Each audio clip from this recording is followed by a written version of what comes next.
The Tipping Point with Mike Tipton is brought to you by Dubby. What is Dubby? Dubby is a clean energy drink that is made to give you focus with no crash, jitters, or angst like those other energy drinks have. They also have no maltodextrin fillers and don't use artificial dyes. Dubby contains vitamins, amino acids, a nootropic, and 150 milligrams of caffeine.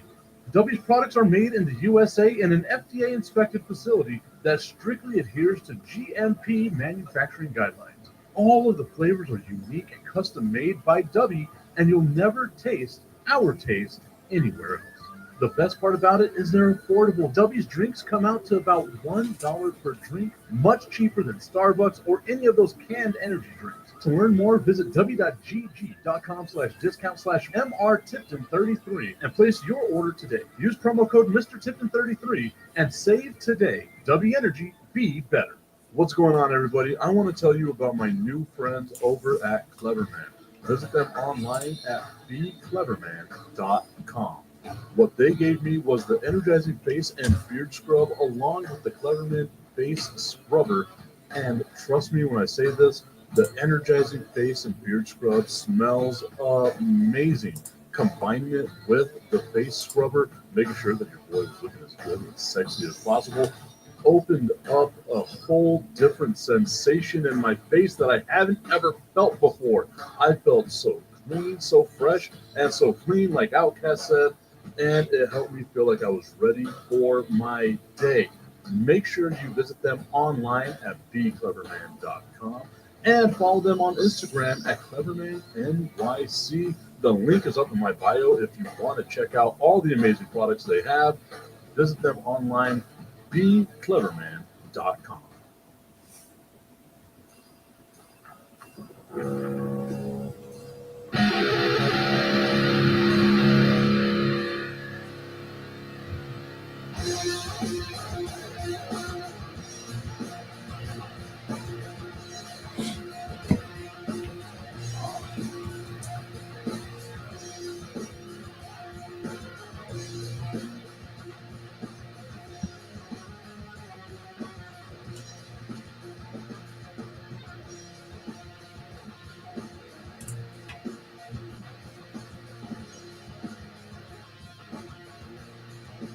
It is time for the Tipping Point with Mike Tipton, hanging out with you here on a Wednesday morning, hoping that everyone is having themselves a good time. See my guy, B. Strilla. Brian, you've tuned into the show over on YouTube. Good morning to you. Hope that you are having yourself a fantastic day so far. Checking all the various streams. I had to make sure we had some sound, and we do. We are live on Facebook, on YouTube, X, Instagram, and of course over on Roku with National Stream Sports. Shout out to our friends over at National Stream Sports. Later on today, as a matter of fact, I will be live with the crew, Sonia Pearson, and everybody who's going to be a part of the National Professional Sports Show.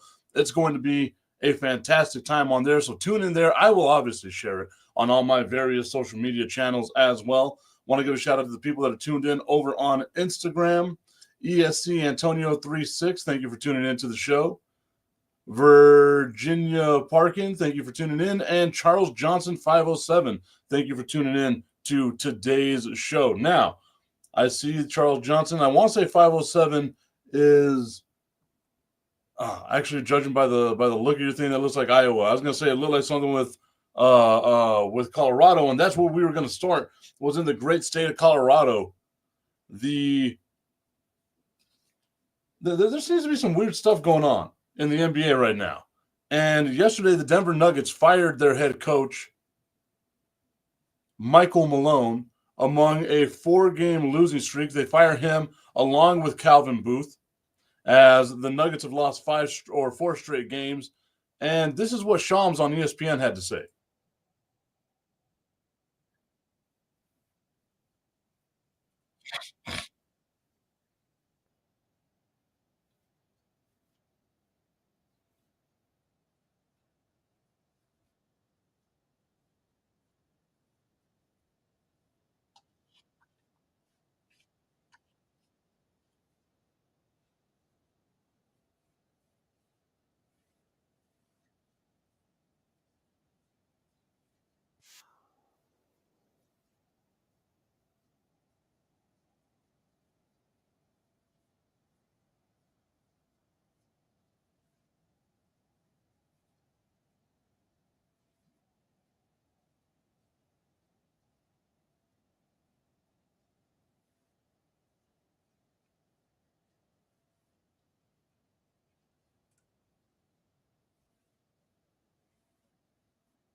you fire your coach. Oh man, you didn't hear anything. Okay, well, it was Sean was basically talking about how there was 5 games left in the season. We're right around the corner from the beginning of the NBA playoff season. That's disheartening that you weren't able to hear anything. So now I got to try to figure out why that wasn't working. But nonetheless, I'll try to work on that later. But it was Shams on ESPN talking about how this is the latest, tied for the latest in a season for a head coach to be fired in the NBA. And you have to sit back and think to yourself, what in the hell is going on here? Obviously, they said that there needed to be a culture reset. Some of the words that are out there, or some of the I guess assumptions that are out there. What's good, Tommy? The top is doing good today. I hope that you are doing fantastic as well. Rather be on the top than what the alternative is, if you know what I mean. I know it's a typo, but I got to mess with you just a little bit. But they need a culture reset, is what they said. A culture reset in Denver with the Nuggets. And it makes me wonder really what the hell is going on with that entire franchise, with everything that they have, because all of us could say at the beginning of the year, this is a team that we would assume would be on par for winning a championship, right? Like this is a team that we can all say, okay, if the Denver Nuggets won the NBA Finals, none of us would be surprised. And here they are, right before the season comes to an end, as Luka Doncic is getting ejected from games for talking trash to fans and not referees. As all that stuff is going on, the Denver Nuggets decide right as the playoffs are about to start, they're in the playoffs. They're a team that no one wants to face in the playoffs. I'm a firm believer in that aspect, that no one wants to face the Denver Nuggets in the playoffs. And here they go, firing their head coach just right off the bat, just to get it started, right as we're about to get into playoff contention.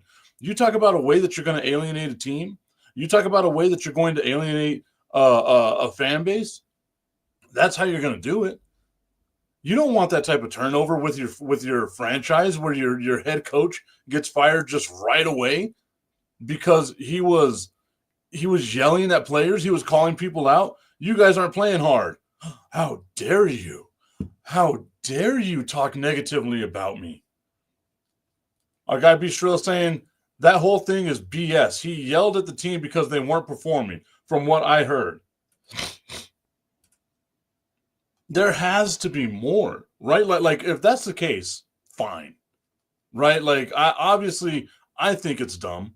I'm sure a ton of people out there think it's dumb as well, that you fire a head coach just because he was yelling at the team. To me, there has to be more. There just has to. And I think what it comes down to is, was this the whole team just basically saying, look, we're done with this dude? Because if you're a professional athlete, you should be used to getting yelled at by this point, right? Especially if you're not playing your best, especially if you're losing games dumb ways, the way that the Denver Nuggets have on this 4-game losing streak. It just seems childish to me, extremely childish to me, that this is the route that they're going to go, is fire the head coach because he was yelling at a couple of players right before you get into the playoffs. This is a guy that won a championship for you. He's the winningest head coach in Denver Nuggets history. He won a championship for you. You're on the precipice of the playoffs. You couldn't have lasted a couple more weeks with Michael Malone as your head coach and fired him at the end of the season. Instead, you have to fire him with a few games left. The latest firing in NBA history, tied with Hubie Brown in 1982. It's such a ridiculous damn thing that happened with Michael Malone being fired, that it genuinely makes you think about, okay, is it player empowerment that did this? Was it Jokic being like, oh, I'm tired of this guy yelling at me? I don't necessarily think that matters, right? Like, Jokic doesn't seem like someone who cares about being yelled at from time to time. See, my girl Amanda Armendariz is tuned in on the show as well. Thank you so much for joining, Amanda. Hope that you are having a fantastic time over on Instagram. Even if you just scroll through on Instagram, I'm a happy guy. Just makes me feel like what it is. Mireya Reyes saying yelled at or humiliated. I think there's a difference, and even as a professional, there's a line that shouldn't be crossed. Not saying that's what happened, but if it did, he's lost the locker room. I don't like Michael Malone, and in the NBA, I don't think that that's a thing that actually happens, right? Like in the lower levels, especially AAU, high school, middle school, etc., I can see maybe even borderline some small colleges. I can see head coaches humiliating players, right? Like doing stuff that's just egregious, where the Bobby Knights of the world, like coaches like that, where you feel like that's going to be your motivator, right? I don't necessarily think that that's what happens in the NBA. You can't do that because the NBA is all about relationships. So I'm not saying that it didn't happen, but it would be something insane to have happened, right? Like yelling at the players, like, "Hey, you got to do this, you got to do this, you got to do this." That's pretty normal, and I wish I had the highlight right here, but like even in yesterday's game with the Golden State Warriors and the Phoenix Suns, Buddy Hield has the ball. You got Steph Curry wide open. Buddy Hield has two guys on him. He jumps up, he shoots the ball. Steve Kerr calls a timeout, has Buddy Hield go over to him, has Steph Curry come over to him, and in a joking way is like, "Hey, buddy, this is Steph Curry. This is the greatest shooter of all time. He's wide open over there. You should probably pass him the ball," right? Sarcastic, we get it. Kind of humiliating, maybe, but it's just one of those things of like, look, this is the greatest damn shooter of all time. Get him the damn ball if he's wide open. Shout out to Josh B. Lifton, who tuned in over on Instagram as well. Big EWTD, who joined in over on Instagram. Thank you all so much for being a part of today's show as well. We are talking about the Denver Nuggets firing their head coach, Michael Malone. I don't think that Michael Malone is the type that's going to humiliate players. Mireya Reyes saying athletes don't quit sports, they quit people. I think people quit people as a protest. I agree with that 100%. But in the professional level, it's something a little different, right? Like, again, like if you're dealing with kids, there's a certain level that you do not stoop to as the adult, right? Like, you're not going to humiliate kids. You're not going to humiliate college players. I still consider them kids, even though they're pretty much, for the most part, grown-ass adults. In the NBA, I don't think that there's any real humiliation that goes on, because you wouldn't be able to get another job, right? Like, you can in like AAU, any level, stuff like that we've got going on. Shout out to my guy Ryan Woodcraft, who tuned into today's show. Good morning to you, Ryan. If y'all checked out yesterday, we went live with Ashley. I'm helping Ashley with her podcast, talking about it with Ashley. I am very involved in some of the stuff that we are doing here in the great city of El Paso, especially El Paso local politics. I do not necessarily care so much about way the hell up there. Obviously, it impacts my wallet from time to time on Tom du Tom, but I care more about my local stuff. Ryan Woodcraft, Jesus Christ. I gotta be able to talk. Ryan Woodcraft, running for District 2 with the Socorro Independent School District. If you get a chance, check that out. I'll be posting up the podcast of it later on today as well. So, Ryan, thank you so much for tuning into today's show. Mireya Reyes saying you don't humiliate players at any level. I agree with that 100%. 100%. Unequivocally, I agree with that. What I'm saying is, I don't think that happens at the NBA, because it's all about making relationships. If you lose your job, you want to make sure you have another job. And if you're known as the coach that's out there making fun of players, humiliating players that way, you'll never get another job in the NBA again, no matter how many rings you have, especially with today's generation, as B. Skrilla is saying, soft-ass sports generation, right? With kids, I can understand it. 100% I can understand it. At the adult level, you have to be able to take some sort of criticism. If you're playing badly, the coach needs to tell you that you're playing badly. And you can see that that's kind of one of the things that you get, right? Like a lot of players, especially in basketball, especially if they're in like the AAU circuit before they go one and done in college, they tend to be a little more soft, right? Like you look at what's happening with the Memphis Grizzlies and Ja Morant right now. Ja Morant has been in trouble with the NBA a few times because of the finger clickies, right? Blicky, blicky, blicky. Mireya Reyes pushing back against it. Soft generation. Oh, God. LOL. Ja Morant on Instagram brandishes a weapon. You are representing the NBA. You can't do that. Gets in trouble for it. Gets suspended. Goes back to Instagram. Brandishes the weapon again. Gets in trouble with the NBA. Gets suspended. Gets told, do it one more time. Your career basically done. So what does he do now? He does the finger guns type of celebration, but it's not just like bang, bang or anything like that. He's pointing at people, boom, doing it like that. Not a good look. So the NBA tells him, hey, maybe we don't do that type of look. Like we don't do that type of celebration given your history, right? This is just last year that you had the issues with the firearms and the weapons. So what is his retort? He does a fake grenade now. We're going to be throwing grenades, right? That to me is a temper tantrum being thrown by a professional player, because there will come a point in time where the NBA says, okay, well, we're just done with you. You can be replaced. The machine always keeps working, right? Same thing with coaches. If indeed Michael Malone was out here humiliating players, he does not deserve to be an NBA head coach ever again. And I will say that unequivocally. I don't care if you've won a championship or not. If you're out here humiliating your players, you don't need to win, or you don't need to get a coaching job again. But I sincerely doubt that that's what happens at the NBA level, because, again, it's all about those relationships. Ryan Woodcraft saying, if you have to humiliate people to get your point across, your leadership skills need work. And I think I see that a lot more, once again, at the lower levels, right? People who coach who don't necessarily know how to coach. You might have been good at basketball at one point. You might have been good at baseball, football, whatever it is. But if you have to, in my opinion, because I've been around a ton of coaches as my kids have been doing their thing, right?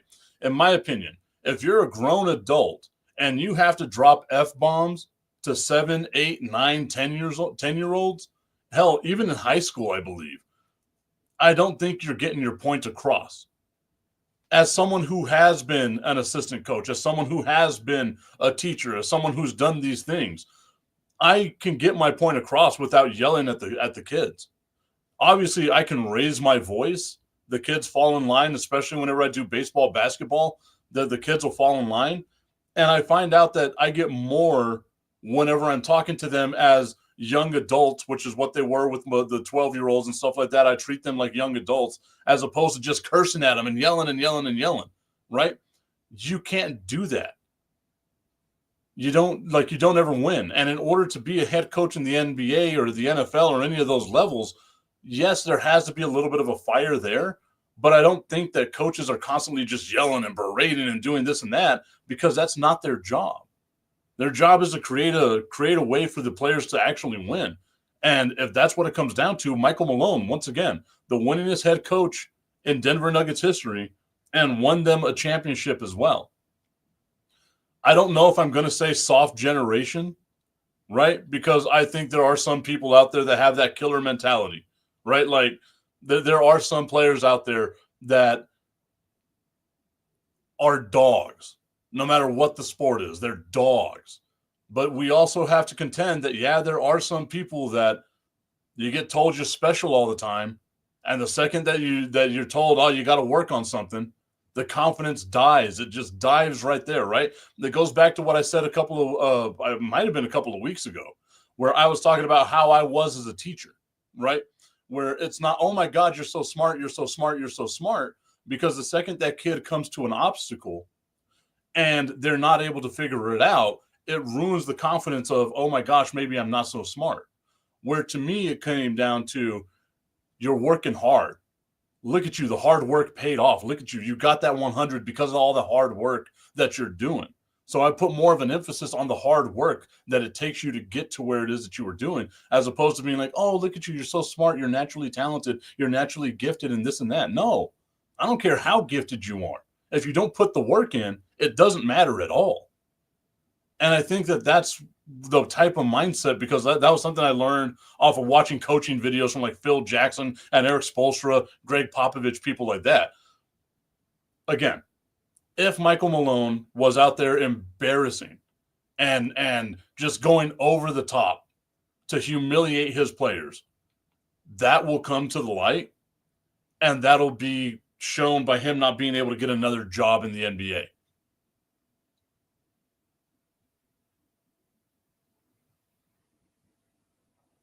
I think I said that it was a personal thing. I think I literally said like 30 seconds ago, like, we can't say it's a generational thing, right? Like, it's all about the people. I even said it. You got some players that are dogs. You got some players that are soft. I think that that's what isn't generalizing it. It's personalizing it. I think you just want to argue today. There are two things in sports you can control: attitude and effort. And I think that that's what it was. If you're watching the Denver Nuggets play over the last couple of days, you would see that they weren't playing the Denver Nuggets way that we're used to seeing. It was a lot of silly mistakes, a lot of dumb mistakes, things like that. So to me, it was kind of like, okay, maybe that's what he's doing. I need an effort from you guys. Give me some effort. And whenever you get into that thing where you've been surrounded by all of the bad plays, and you're just being reminded we lost 4 games, and again, a 4-game losing streak in the NBA, it's not like that's the end of the world. But maybe he just went overboard. Something like that happened. Something, right? Our guy Bistrilla saying some, the key word, most are soft AF. I wouldn't say most. I think most is where you get into generalization, right? It's kind of like speaking in absolutes. I hate speaking in absolutes when you're like, oh, that never happens, because I got bit in the ass by that once. I said a 16 will never beat a 1 seed. I got a job at ESPN. And then that year, a 16 seed, what was it? University of Baltimore, Maryland College or something like that. Baltimore, Maryland. I said Baltimore, Maryland. Baltimore, Maryland, whatever they were, the Golden Retrievers beat Villanova. I don't like talking in generalizations. I don't like talking in absolutes. I'm not going to say most. I'd say some, right? Mireya, I'm sorry. I apologize. Mea culpa, mea maxima culpa. Loving the conversation right here as we continue. And that, again, like, Michael Malone's future will be predicated on how he was fired, right? If we see him get another job in the NBA, then clearly he wasn't out here humiliating players. It was probably just time for a culture change. I feel like you could have done that at the end of the season. It didn't need to happen right now. Firing your head coach this late in the season isn't going to be the thing that wins a championship for the Denver Nuggets. And this is a championship caliber team. I think all of us would agree with that, with the Denver Nuggets being a championship caliber team. And the one thing that I will say, Ja Morant, come on, man, you got to be better than that. You can't be the guy that was suspended for showing off your weapons, for being involved in some discharges of your weapons, and then be on the court just doing the finger guns to people, acting like a child. Like that to me is a bit much. And then when the NBA says, look, don't celebrate like that or we're going to fine you, you start throwing grenades, maybe that's what it is, right? Mireya saying, hey, maybe they wanted to shock the system. You do that at the beginning of the year. At least I believe you do that at the beginning of the year, right? Like, that's got to be something where you say, look, we're not going to stand for whatever is going on. As you get into the playoffs, though, now you're messing with scheme, right? With what got your team to where they needed to be. Now there's going to be some issues there. I don't know. I don't think it's a good look. I understand the shock in the system. I just don't think it's a good look. Shout out to Dennison9819 who tuned in over on Instagram, along with McHaney is here, who joined over on Instagram as well. B. Strilla saying, I coached in the 90s and I coached this century. 2 different types of personas. I can see that. I equate it to being a teacher. Medea saying, that's a shock. At the beginning, it's expected. I guess so. I don't think it's ever expected for you to fire your head coach. I think anytime you fire the head coach, it's a shock to the system. But if it does happen at the beginning of the season, I guess that's more that's a regular thing. Maybe even the midway point of the season would be more of a, I don't want to say regular, more of a common thing that happens if you fire your coach mid-season. Again, the second longest into a season, tied for the longest into a season that a coach has been fired, 5 games left in the season, and you fire the head coach right before you get into the playoffs. That's not a recipe for success. At least I don't believe it is. At least I don't believe it is. Remember, we are live on Instagram, on YouTube, on X, on Facebook, and of course on Roku via National Streaming Sports. Shout out to our friends over at National Streaming Sports. Remember, later on today, 4 o'clock in El Paso, 6 p.m. Eastern, I will be live with Sonia Pearson and the whole crew for the National Professional Sports Show. I'll be sharing that out on YouTube and Facebook as well. And of course, you can tune in on National Streaming Sports with that as well. B. Strilla saying, you fire your coach if he or she is not producing. I get it. But for a 4-game losing streak in the NBA is a common thing. I mean, they are saying, yep, no absolutes. I agree. There's no absolute time when you fire somebody, I guess. It can all just happen whenever you want it to happen. A culture change, though, 5 games into the season. That's wild. At least it's wild to me.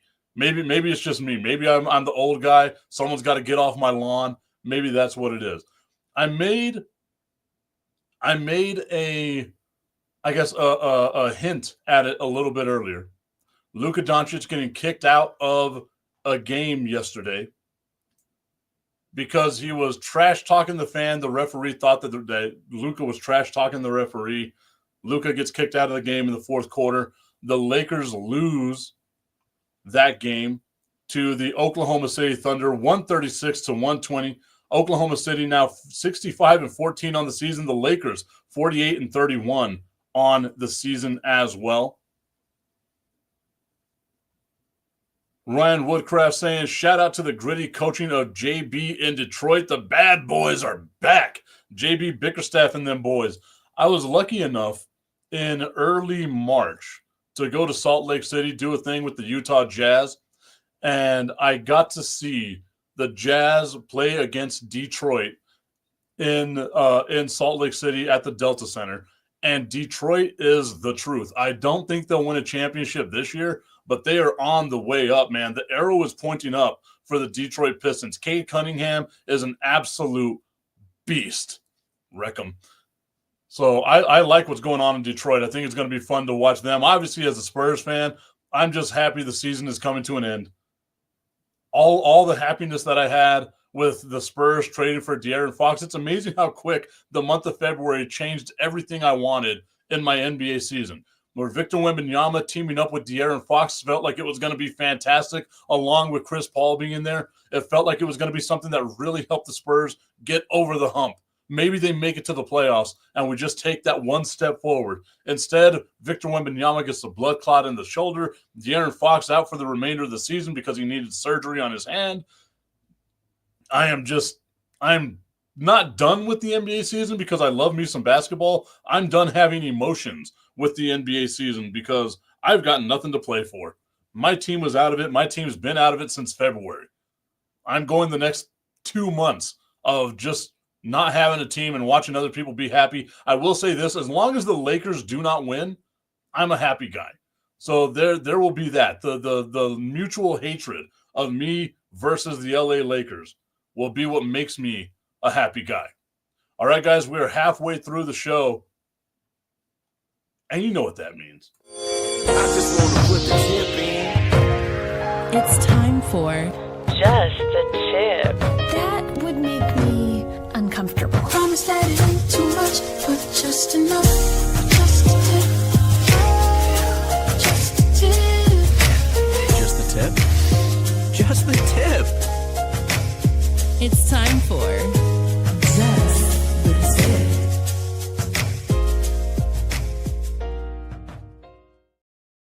It is Just the Tip right here on the Tipping Point with Mike Tipton, hanging out with you here on a Wednesday morning. Bistrilla, I told you, you wanted it, you got it. I didn't have all that production for no reason, buddy. We are doing it. And yesterday, my guy Bistrilla, oh, actually, wait, I forgot. I was supposed to introduce the show this way. We're supposed to talk sexy into the microphone right now, so hold on.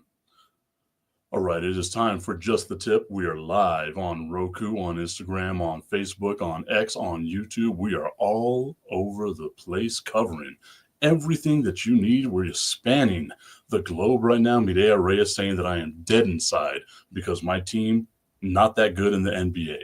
But you know what's going to bring me back to life, much like Evan Essence said? Look at that. Shout out to Evan Essence. We are going to start ranking the greatest NFL roster of all time. That's what we're doing here on Just the Tip on our show, The Tipping Point with Mike Tipton. I forgot what I was going to say at that point. We are going to come up with now the greatest roster. This is something that was brought up yesterday in a group chat that I have with Bistrilla, was who is the greatest at each position, right? Like just your all-time NFL roster.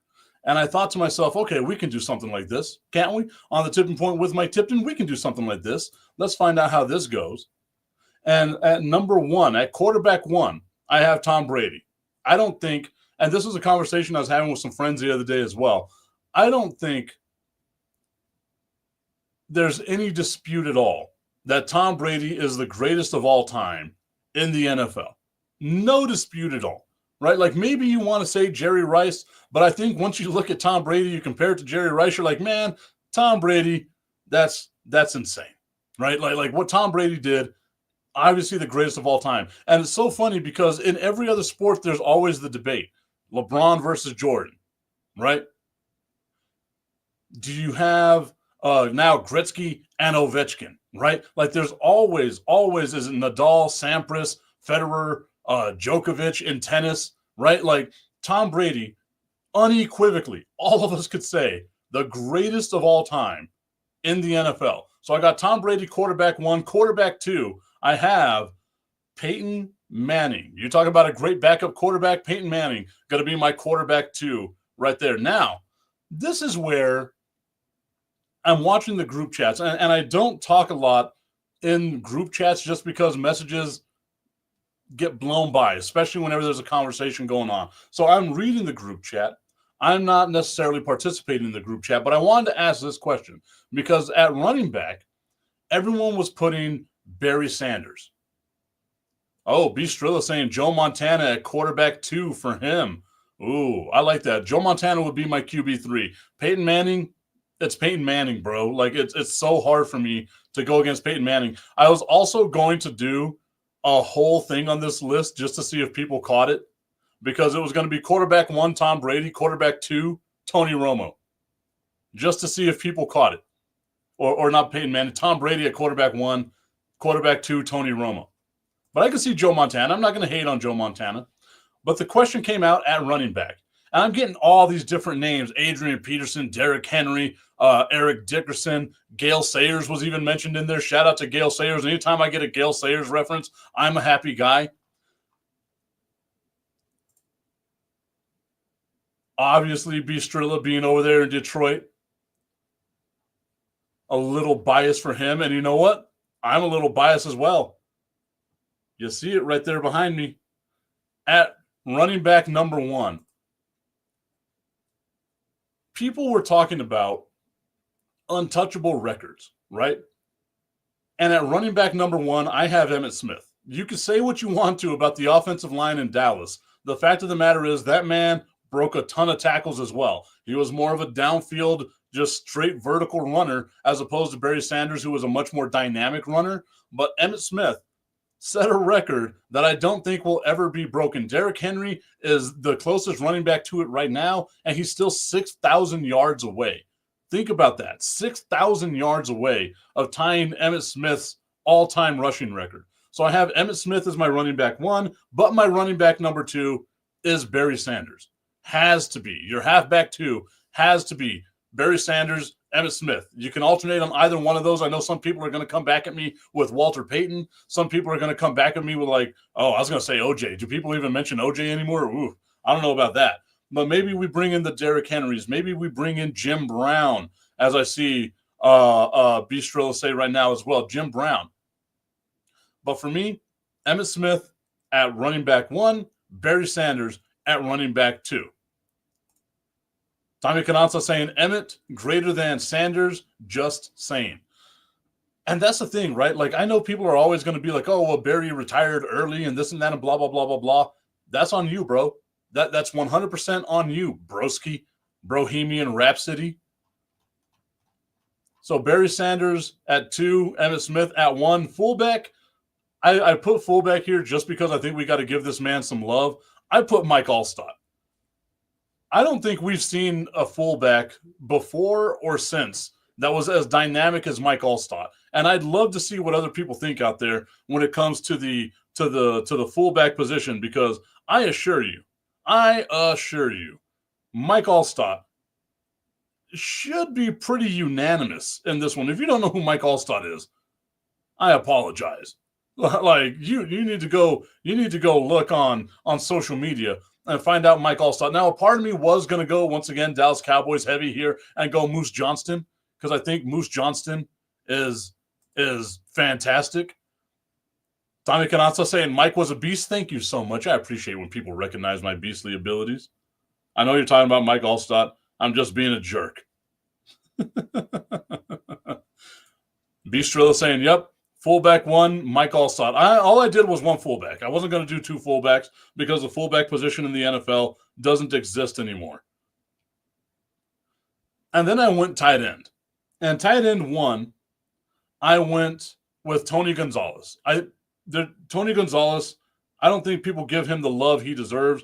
Tony Gonzalez did a fantastic job while he was in the NFL. Just one of the greatest players in NFL history as well. And then at number 2, I have Rob Gronkowski as your number 2 tight end. I was going to be a jerk and put Aaron Hernandez there just because he was a killer on the field and a killer off the field, but I felt like that would be a terrible, terrible joke. Tony Gonzalez at tight end number 1, Rob Gronkowski tight end number 2. Could you imagine trying to guard that 2 tight end system with Gronk and Tony Gonzalez? That would be a nightmare scenario for any team. I don't care how good your defense is. That would be a nightmare scenario for any team in NFL history. Bistrilla agreeing with me. We got Tony Gonzalez and Gronk going on the list right here as well.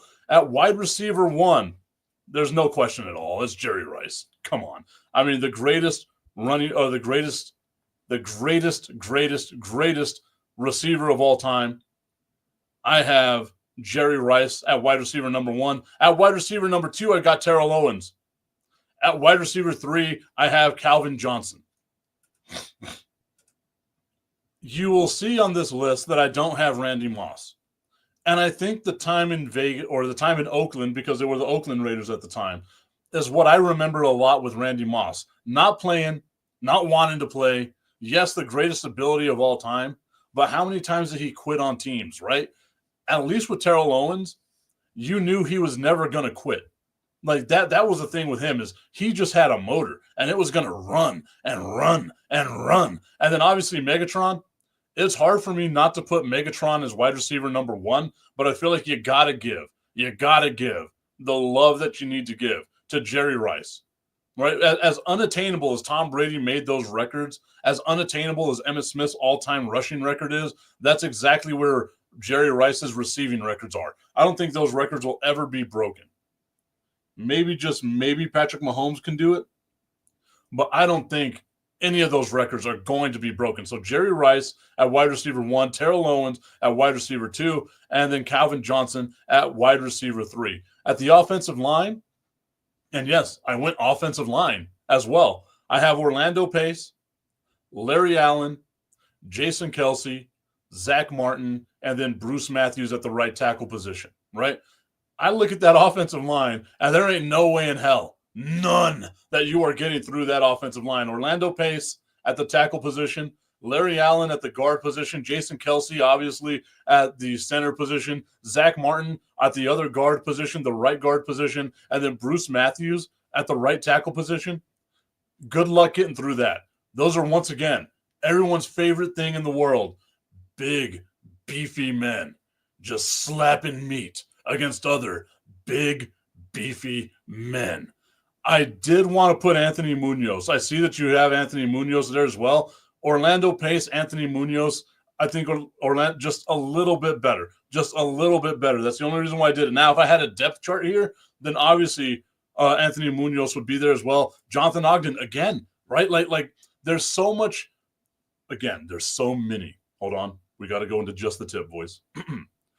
There's so many just big, beefy men that have played in the history of the NFL that it was hard to leave these big, beefy men off of this list. B. Strilla giving us his list over here as well. Anthony Munoz, Jonathan Ogden, John Hanna. That's a great one as well. Larry Allen. I think that's going to be the consensus with everybody is Larry Allen. And then going with his center as Mike Webster. I can see that.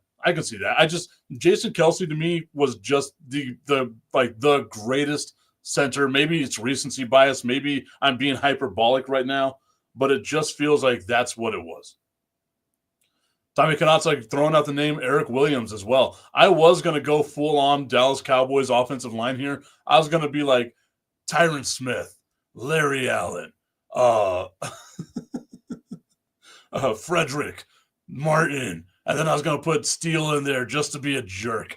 I was going to be like, that's the greatest offensive line in the whole time. The entirety of the Dallas Cowboys wall of that offensive line that they had back in the 90s. I'd put that there. I this close to putting Nate Newton in there. We need a little bit of love for crypto Nate Newton.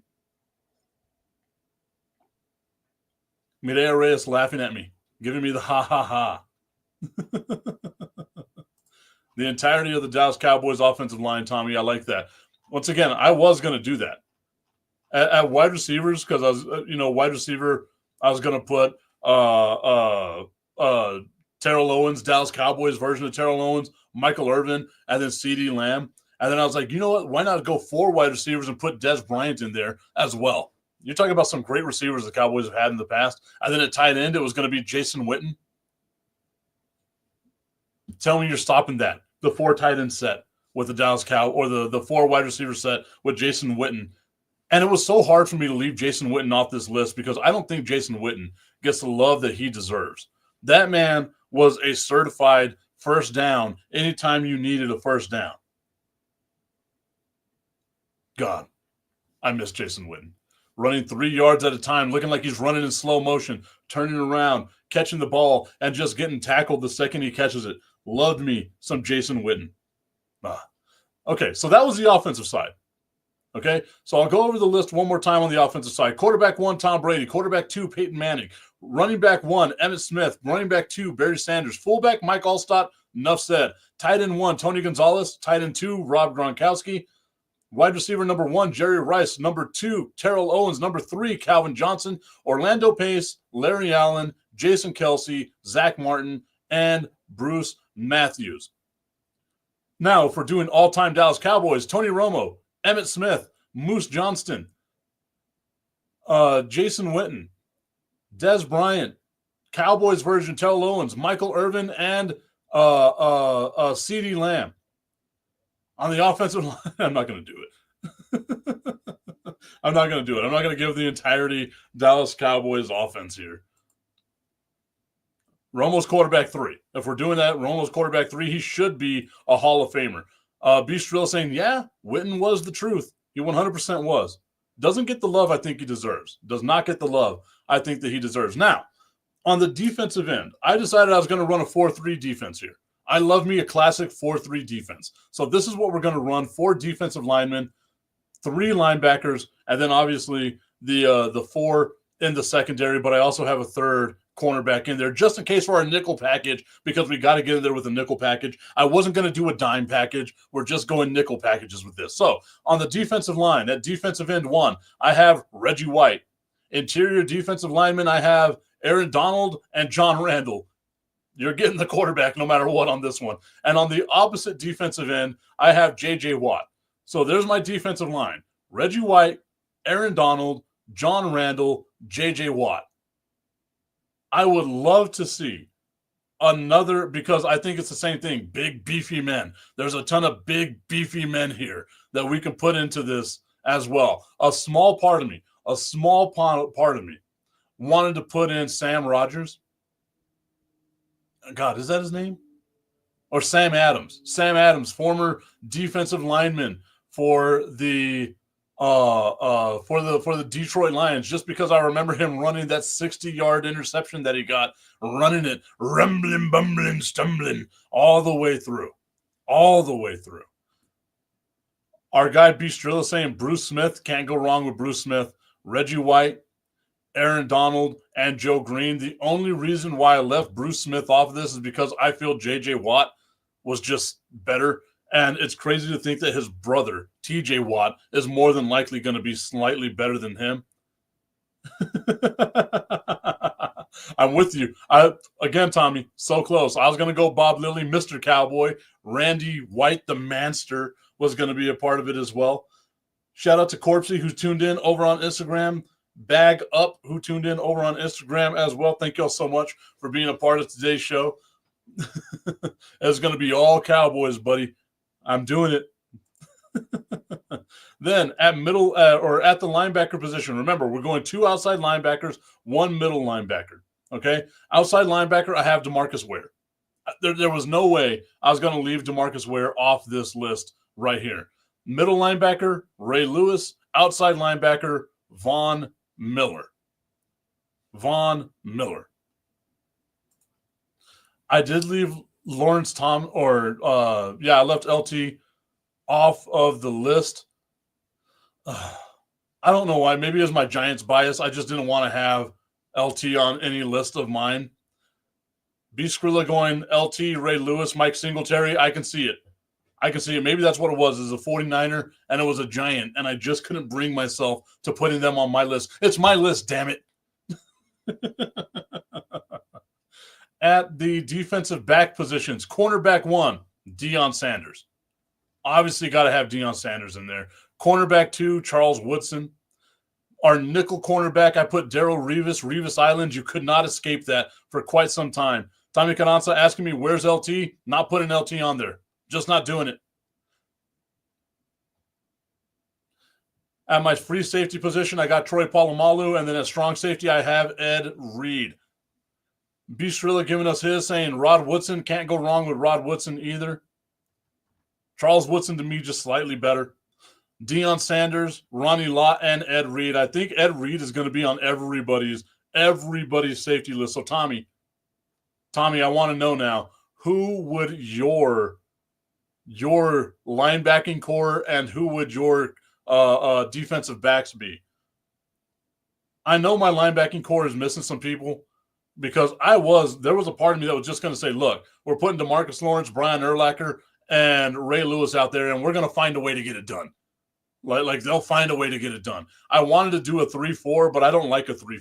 I'm not a fan of a 3-4 defense. I'm a 4-3 defense kind of guy. Unless we're doing the Bears like 4-6, or maybe we even do the Doomsday Dallas defense that they had back in the day with that offset 4-3 that they had. Oh man, that'd be fantastic. B. Skrilla giving us his nickel would be Charles Woodson. Tommy Cananza telling us LT, Ware, and Ray Lewis. I think Ray Lewis is going to be, like he's obviously going to be number 1 on this list as far as linebackers go. One of the greatest celebrations of all time.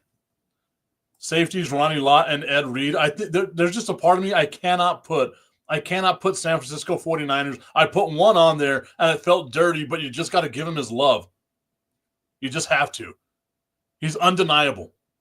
Although Ronnie Lott cutting off a part of his finger to just play the game, that's diabolical. I know that much. That is diabolical. Okay, so there we go. Our entire defense here. Reggie White, Aaron Donald, John Randall, J.J. Watt, DeMarcus Ware, Ray Lewis, Von Miller, Deion Sanders, Charles Woodson, Darrell Revis, Troy Polamalu, and Ed Reed. I did leave Roy Williams off the list Man, I loved me some Roy Williams. I know he would get burned, but you also knew if you were catching the ball over the middle of the field, Roy Williams was going to light your ass up. And I loved me some Roy. I still have I have 2 Roy Williams jerseys where he had 31 and where he had 38 because I love me some Roy Williams. It was so hard for me not to put him on this list, but I know he would have been toast. He's not Troy Polamalu. He's not Ed Reed. He'd have been toasted. But I loved me some Roy Williams, just bringing that hit stick, especially playing Madden. Boom, hit stick. Merton Hanks had one of the best dances. Oh, yeah. The Iggy Shuffle. We got to do the Iggy Shuffle.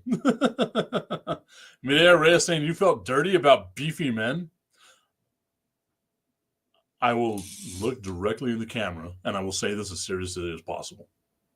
I will never, ever feel dirty about being or talking about big, beefy men slapping meat with other big, beefy men.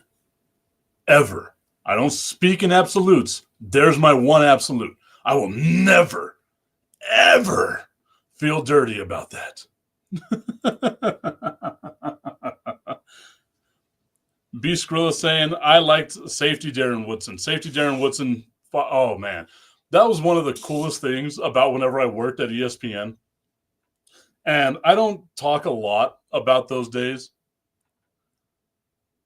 I had one of the coolest moments in my life where I got to work alongside Darren Woodson. And we're doing like a Super Bowl show and stuff like that. And he brings his rings, and like as a Cowboys fan, to see the rings of like a Cowboys legend and to work alongside him. I have his phone number. There's parts of me that want to reach out to him and like, hey, do you want to be on my silly little show? But he's Darren Woodson. That's the same thing. Like I've generated a friendship with George Teague as well. Oh man, it was one of the coolest things for me. That's one of the few times I fanboyed. It wasn't meeting Stephen A. Smith. It wasn't meeting Alex Rodriguez or Mark Teixeira or anything like that. It was fanboying out, meeting Darren Woodson, because that man right there, I loved Darren Woodson playing with the Cowboys. I remember the whole year he played with a cast and a broken wrist. Oh man, loved me some Darren Woodson. I still love me some Darren Woodson.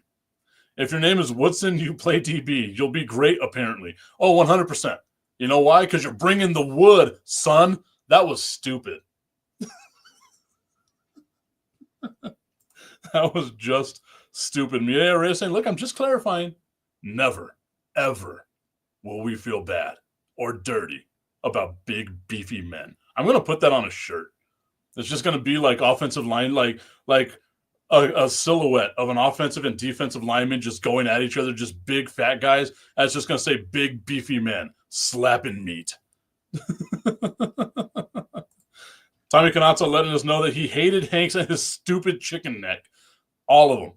I wonder who had like the greatest dance of all time. Because Deion Sanders up there. 1, 2, 1, 2. I love that Deion Sanders dance. I tried doing it one time. I think I tore an ACL. I might have just tore my ACL doing it right now. All right, y'all. So again, I appreciate the love. I appreciate the support. I want to thank everyone for being a part of today's show. It's been a fun time. All the people that tuned in over on Instagram, the people that tuned in on YouTube, on X, on Facebook, on Roku via National Streaming Sports as well. Remember, later on today, 4 o'clock in El Paso, 6 o'clock Eastern, 5 o'clock Central, 3 o'clock Pacific time, 2 o'clock Alaska, Hawaii.